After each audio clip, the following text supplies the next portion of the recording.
CJ is a drill rapper from Staten Island who blew up last year with the hit song WHOOPTY, but since going viral, many question his street cred and accuse him of being fake and an industry plant. Let's get into the career and come up of CJ, the wannabe blood behind WHOOPTY. CJ first got the world's attention with his hit song WHOOPTY, which dropped July 30th, 2020 and peaked at number 10 on the Billboard Hot 100.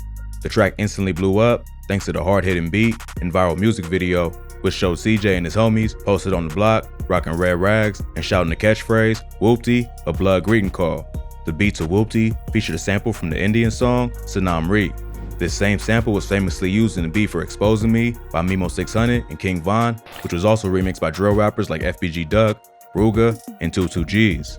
So, the song became an instant hit because of the familiar beat, generic bars, and catchy hook. Not long after it popped off, people began taking a closer look at CJ to find out if he was really WHOOPTY or just claiming for the clout. CJ grew up in Staten Island and comes from a Puerto Rican family.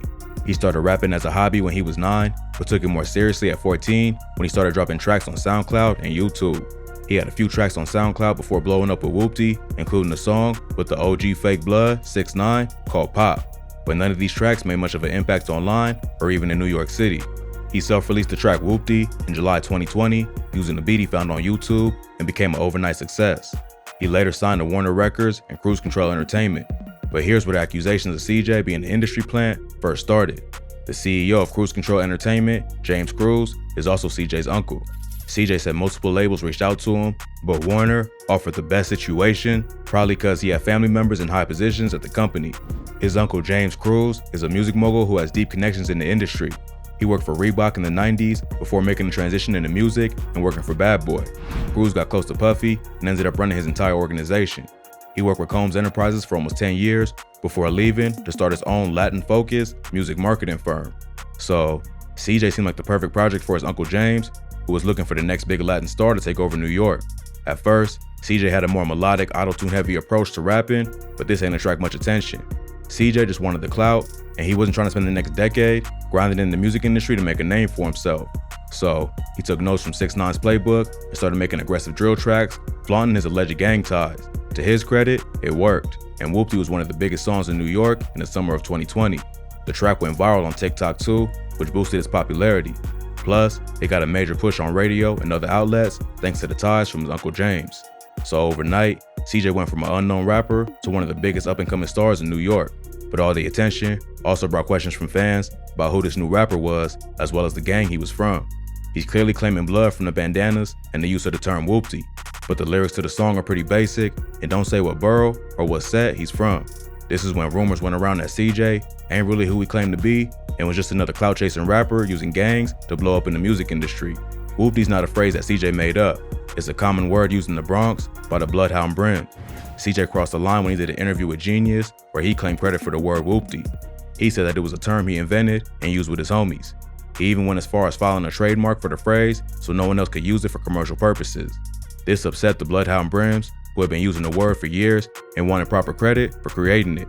Bloodhound Brims founder, LaBrim, even called in from prison, calling out CJ for taking the term and not giving proper credit. LaBrim was sentenced to 30 years in prison back in 2019 in connection to his leadership of the Bloodhound Brims. Even though he's locked up, he still tapped in with what's going on in the streets and had to set the record straight about who really started WHOOPTY. He gave CJ props for making the hot song, but accused him of stealing the word WHOOPTY from the Bloodhound Brims and denies having any affiliation with the rapper. So first and foremost, CJ made a hot song, but the content that he used is not his content. So his foundation is based off a lie. He's not WHOOPTY. He don't know nothing about WHOOPTY. He just seen a fly splash and he jacked it. He called him out for claiming a set and lifestyle that he and a bunch of other Brims are serving decades in prison over. He says the only reason the song was hot in the first place is because of the respect they built in New York, but he's disrespecting the Brims by saying he created the word. He makes it clear he ain't beefing with CJ or saying he gonna do something to him, but he had to set the record straight about where WHOOPTY started. This hurt CJ's street cred, and after that, more gang members and other New York drill rappers started questioning his affiliations. G5 Reels, a rapper affiliated with LaBrim, also hopped on live to call out CJ for being a fake blood with no ties to the Bloodhound Brims and for copywriting the term WHOOPTY, even though he never put in any work for the set. First you made the song WHOOPTY, then you make the song Bop. That's all our shit, boy. And you still not trying to pay homage? then you gonna copyright our shit? You copyright our shit? Like, yo boy, your head not good. The Bloodhound Brims was one of the most violent gangs in New York before being taken down in a major gang indictment in 2016. They operated in various locations in New York City, as well as Westchester, Elmira, and Pennsylvania. They was accused of trafficking massive amounts of crack, cocaine, and heroin throughout the state of New York and Pennsylvania. A lot of Bloodhound Brim leaders was later arrested in a RICO indictment and charged with crimes that included racketeering, murder, attempted murder, drug trafficking, and assault.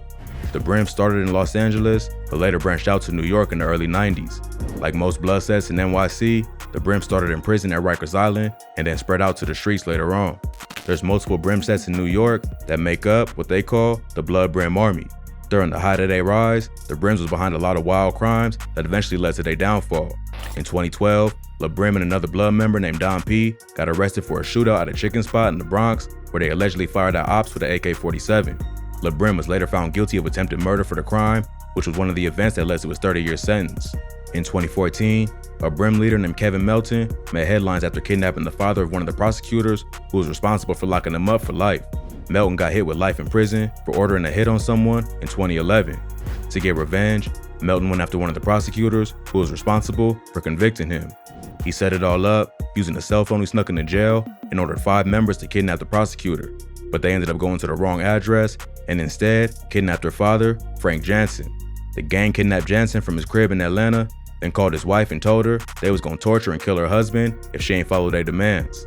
But the FBI was able to intercept a call between Melton and the kidnappers and found Jansen at an apartment complex in Atlanta.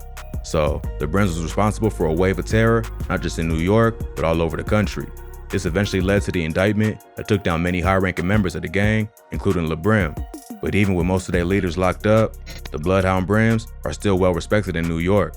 So for LaBrim to make a public statement denying CJ's credibility was a major blow to the rapper's career. Plus, it wasn't just Brim members taking shots at the rapper. Brooklyn rapper 22G's also came out and questioned CJ's street cred.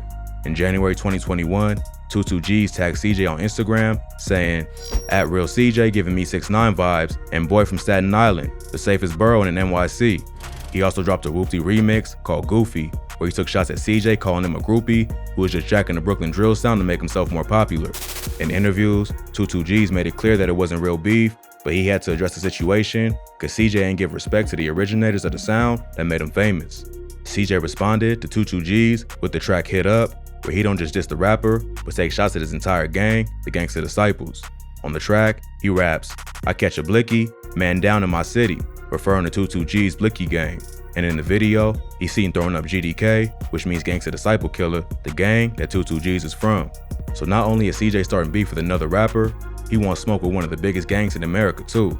Another popular Brooklyn drill rapper, Busy Banks, came out and said CJ jacked his bars and stole his whole flow. Busy posted on his Instagram story, "That CJ need to give me my credit, no cap. Jacking my lingo and flow, I'm tired of not getting the recognition I deserve. I started this new wave of drill rap. Let's talk about it." If you listen to the flow and lyrics on Hit Up, it sounds similar to Busy Banks' tracks Neo and Don't Start Part 2. So instead of earning people's respect, CJ was quickly making enemies. In September 2021, 22G's did an interview with No Jumper, where Adam22 reveals that CJ was set to do an interview, but canceled at the last minute.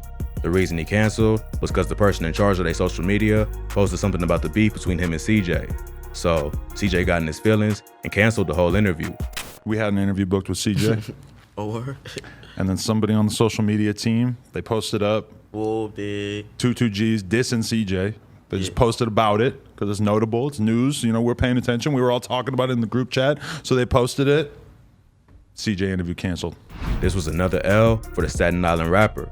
He could have used the interview to tell his side of the story, but instead, he chose to stay quiet.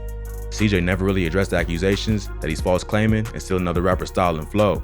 He also went and dropped another single that brings the same kind of buzz that WHOOPTY did. He dropped an EP in early 2021 called Loyalty Over Royalty, which was executive produced by French Montana, but none of the other songs made the same impact as WHOOPTY. Unless CJ can switch up his whole style and come back with a banger that puts him on the charts, it'll probably just be a one-hit wonder. Just like 6ix9ine, part of his appeal was his gang ties. But once the truth was exposed, fans just move on to the rappers who really live what they rap.